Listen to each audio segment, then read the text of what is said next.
Fala meu povo, estamos começando mais um vídeo. Dessa vez eu quero falar sobre o consumo do mate no Chile, a história de como se deu o consumo do mate no Chile. Eu já falei com vocês sobre a história do mate em geral, né, desde o período colonial, pelo menos do que a gente conhece por documentação. Também já falei do consumo do mate na Argentina, como que foi a relação do Brasil com a Argentina até pelo menos recentemente. E também já falei sobre o consumo do mate no Brasil, como é que se deu esse consumo, que formas de consumo foram feitas desde o século XIX especialmente até os períodos mais recentes, né? Como é que se dá esse consumo, quais as formas de aproveitamento do mate no Brasil. Dessa vez eu quero falar sobre o Chile, eu quero falar sobre o consumo do mate do Chile, especialmente o mate brasileiro, que é o que eu estudei mais profundamente, é o que eu gostaria de falar nesse vídeo para vocês. A primeira coisa que a gente poderia dizer é que na região onde hoje é o Chile, já se tomava mate há muito tempo, né? Os indígenas tomavam mate. É claro que não existe registro, né? Mas os registros mesmo, os documentos que a gente tem, eles são desde o começo da colonização espanhola. E apesar de resistirem por um tempo, os jesuítas também adotaram a produção e o comércio do mate, e o Chile era um desses destinos, né? Os jesuítas vendiam mate para o Chile, pelo menos na região que se chama Chile hoje, né? Vendia mate para aquela região desde o período colonial até a sua expulsão no século XVIII, né? Em meados do século XVIII. Depois que os jesuítas foram expulsos daquela região, ou da América Espanhola e também da América Portuguesa, a produção de mate, o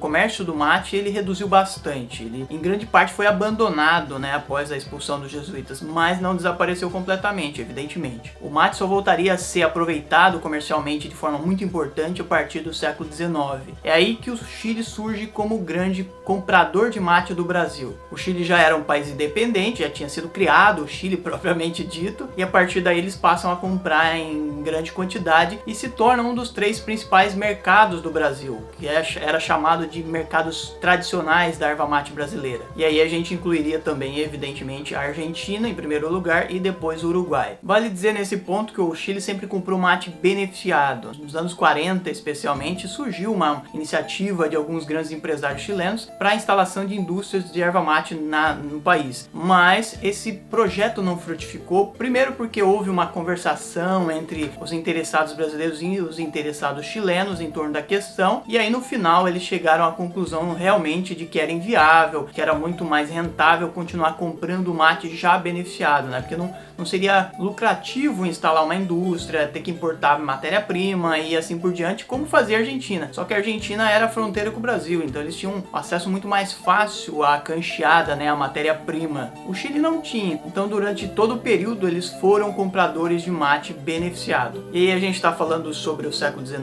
o grande consumo do Chile, ele começou mais especialmente na segunda metade do século XIX.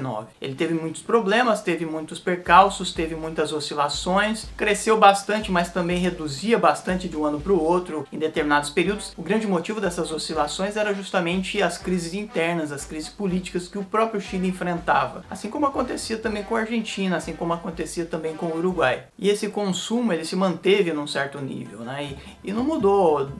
Com a criação do Instituto Nacional do Mate em 1938, um dos grandes projetos era justamente a expansão do consumo do mate, inclusive nos mercados tradicionais, inclusive no Chile. Só que o Instituto Nacional do Mate não conseguiu fazer isso, o INM não conseguiu fazer isso. Então o consumo continuou, cresceu até um pouquinho, na média, né? Mas em alguns anos teve um grande crescimento, mas de um ano para o outro já caía bastante o consumo chileno do mate. Ou seja, as oscilações continuaram nas vendas. O próprio Chile continuou enfrentando problemas sociais, problemas políticos, problemas econômicos, o que evidentemente contribuía para essa situação de instabilidade nas compras de mate brasileiro. E aí, só para vocês terem uma ideia, ó, na década de 40 o Chile comprava em média 7.300 toneladas do Brasil. Na década seguinte eles compraram 8.800. Eles vão dizer, mas houve um aumento na média. Houve, mas é pouco se a gente comparar com a situação geral do mate, o que se esperava, por exemplo, do Instituto Nacional do Mate. E aí na década seguinte, quando o Instituto foi extinto, um dos motivos era justamente porque ele não conseguiu promover a expansão do consumo do mate, a média do consumo ficou em 9.000 toneladas. Ou seja, a situação um pouco mudou.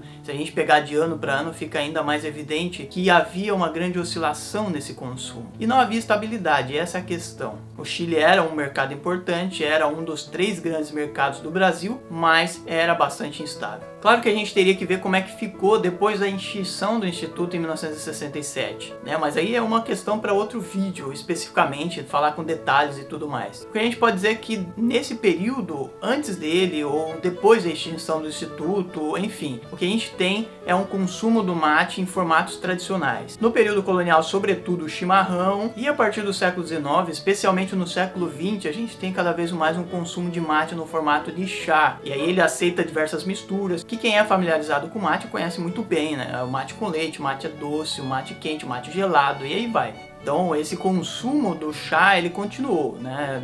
No período do INM há uma proposta de expansão, por exemplo, do consumo do mate solúvel, há uma proposta de expansão do próprio chá, né? Do formato chá. De qualquer forma, o aumento do consumo não aconteceu, como eu já falei. E se o Brasil era o grande fornecedor de mate até a década de 60 especialmente, depois disso há uma participação cada vez maior da Argentina. Hoje a presença do mate argentino ela é muito importante no Chile. É claro que quando você vai comprar mate, por exemplo, na feira municipal lá de Santiago, na capital do Chile, você vai achar escrito mate brasileiro, mate argentino e assim por diante.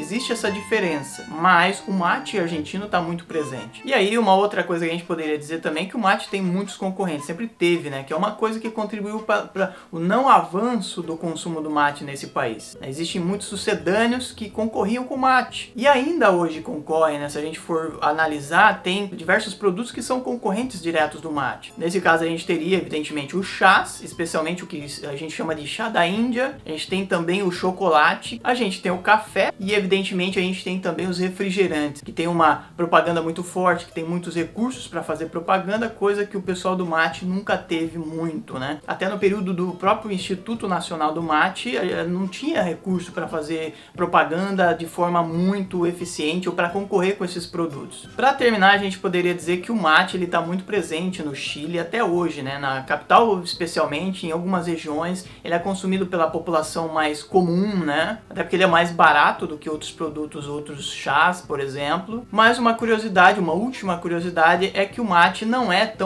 enraizado na cultura chilena como é no caso da Argentina e do Uruguai. Então é isso, eu espero que vocês tenham gostado do vídeo. Não deixem de curtir, de compartilhar, de mandar para os amigos de vocês, de comentarem, de sugerirem novos temas. Eu espero que vocês tenham gostado. A gente se vê no próximo vídeo. Um abraço para vocês e tchau!